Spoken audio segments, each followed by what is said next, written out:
What is the meaning of life? Whereas I'm not surprised that most atheists don't know what the meaning of life is, but I am surprised that most Christians don't seem to know either.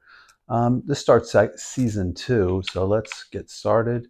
Take your seat in the pews. Let's go.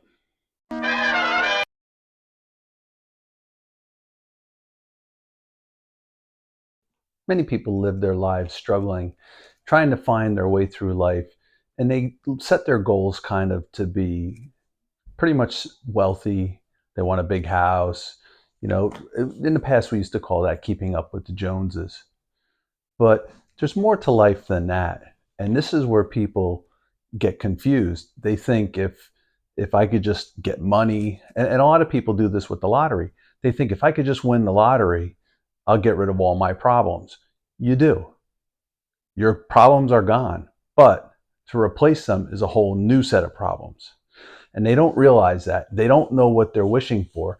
So they spend their lives imitating everybody else. If you saw my second video, episode 2, I should say, on Levin, you'll understand how people seem to feed on each other. And I know some societies, where they're very money driven, and I'll throw out China as one. Everybody's only concern is to make as much money as you can. And that happens here too. Don't get me wrong. But everybody looks at everybody else as far as money. So the goal of life is to collect money. And that's just not what it is. Now, I just want to remind us that, our time on earth is limited. This isn't a limited engagement, as they say. You have to make the most of your time. Now, if you saw episode number 5, which is my time video, where I explain time, and I'm just going to brief it here, where time is basically snapshots, just like your scrapbook. If you have a scrapbook at home and you have, pictures in it, or in your iPhone, or your computer, you have photos, and what they are is fragments of time of your life, and that's about the best way to describe it, because time is just fragments of pieces. It's only in order on Earth because God put the moon and the stars for times and seasons, for us to keep us on a straight path, kind of in a time path. Did you ever buy something on the internet?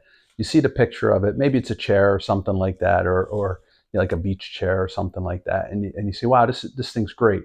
And you order it and you wait for it, it comes.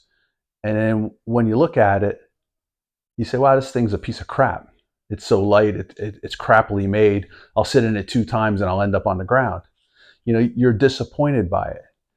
And that's sort of mimicked in our lives. So I'm going to pick on actors here.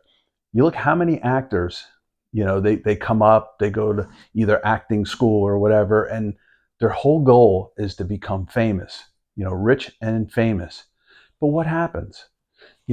What happens when you become rich and famous? All right, so let's say you're a successful actor. What happens to you? Well, you lose your anonymity. Try going down to the local pizza shop and getting a piece of pizza and sitting there and eating it. You can't. Everybody's staring at you. They're coming up to you. They want autographs. They're taking pictures. You're constantly nagged and bugged, and you look at a lot of actors, very many of them just shun people away, push them, get out of here. They got what they wished for. And you know what it is? A lot of times they thought the meaning of life was becoming rich and famous. And when they got it, that's when they realized, just like that chair, it's a piece of crap. There's nothing to this. It's actually a detriment. You look at how many people win the lottery and end up either dead, in debt more, or in bigger problems. It's not, these aren't the meaning of life. So I just want to say that first off. Our pursuits on earth have to be meaningful. Let's say you go to the beach and the tide's out and you say, I'm going to build a sandcastle. You spend a couple hours building a sandcastle and you make this thing beautiful. You cut windows and even people's faces in the windows, looking out the windows, and you make this beautiful thing. You spend time on this and a lot of energy. And then what happens? The tide comes in, wipes it clean, and it was like it was never there. Well, that's basically your life. So you have to be productive in your life. Now, I want to tell a story. I think this happened in Korea, but I'm not sure. It could have been China. But there was an old woman that lived on a huge mountain, and she lived in a village, and she knew this mountain very well. She knew every street of the mountain, not street, I should say path of the mountain, and she knew it very well. The rocks, everything, she knew where she was, anywhere on the mountain. And one time she needed surgery, and this was a village. They didn't have the facilities to do surgery. So the granddaughter that had moved away into the city came and got her, drove in a car, came and got her, brought her to the city to have surgery. And when they were driving back, they were off in the distance, you could see the big mountain. And the granddaughter playfully says, hey, grandma, what do you know that mountain? What's the name of that mountain? And the grandmother looked at it and said, I don't know. I never seen it before. What I'm getting at here is sometimes you can be so close to something, or actually too close to it, to not recognize it. She didn't even recognize the mountain she grew up on, the mountain that she almost knows every inch of. So the Bible's like that too, and that's why I went that direction. The Bible, sometimes we can get so caught up, and I know I'm guilty of that. When I first started studying the Bible, I'd start digging in, and I mean digging, digging, digging. And sometimes you can't dig.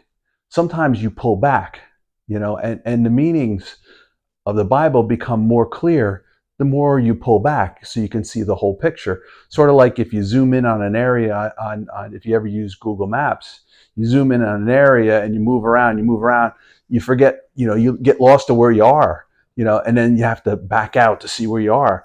And the Bible's sort of the same way. Okay, in the Bible, it's if I called name the Holy Bible, I could give a bunch of names for it, but I'll give this name, Holy Bible, History of the Earth. And I'll tell you, it is the history of the earth. But you could say, hey, Mike, the earth hasn't ended, so how could it be the history? Oh yeah, it is the history. Like I said, if you saw episode 2 on time, or episode 5, I'm sorry, on time, then you would know how I'm talking about how everything seems to work. Now, I just want to pull back on the Bible and let's give an overview. All right, so what's going on in the Bible? And I'm going way out. Let's pull way back from the Bible. And what's the overview? God created the earth. God created man. Man expanded, corrupted himself. God sent a flood to kill everybody except 8 people. Started again. The people moved out. He focused on one group of people, the Israelites, took them out of captivity, taught them his laws, made a covenant with them so that they can follow God and be God's special children. But they corrupted themselves, so he sent his very own son to show them the way. And he showed all of us the way. He taught us how to be born, baptized, live our lives as sin. He did it sinlessly, but we try to do it as sinlessly as we can. Die, bury, resurrected. Okay, so he came to show them the laws because they weren't following them, to show them the laws. And what's going to happen is people are going to corrupt themselves, and this is the history. They'll corrupt themselves, and in the end, they'll be wiped out, and saving only those who were loyal to the Son. And that's how it's going to end, creating a new Jerusalem. That's the whole world. Now, if you look at it from that aspect, let's find the meaning of life. What is the meaning of life? Well, the meaning of life is this. Well, teaser. I'm going to read Revelation, and it's going to give us the final clue. This is Revelation 19. I'm going to start in chapter 7. Let us be glad and rejoice and give honor to him, for the marriage of the Lamb is come, and his wife hath made herself ready. And to her was granted that she should be arrayed in fine linen, clean and white, for the fine linen is the righteousness of the saints. And he saith unto me, Right, blessed are they which are called unto the marriage supper of the Lamb. And he said unto me, These are the true sayings of God. There you go. So what's the meaning of life? it is to be called to the marriage supper of the Lamb. Let's not forget, let's not forget, we are married to the Son. Or I shouldn't say married, we're betrothed, we're engaged to the Son. And that's why, if you look at the Bible, the vast majority of the times they use the word fornication. It's not fornication the way we talk about it. Because we are betrothed to the Lamb, anytime we play with idols, worship other gods, anything like that, that is fornication. Because it's not quite adultery, it's fornication because we're betrothed. Now, put the whole meaning together. Let's pull back even further and let's look. Let's say somehow you're God's neighbor, and you look over and you see God, and he has the earth, and he's creating the earth, and he's doing all this stuff. And you walk up to him and you say, "Hey, God, what are you doing?" And what do you think? This is what I think God would say back: "I'm finding a wife for my son."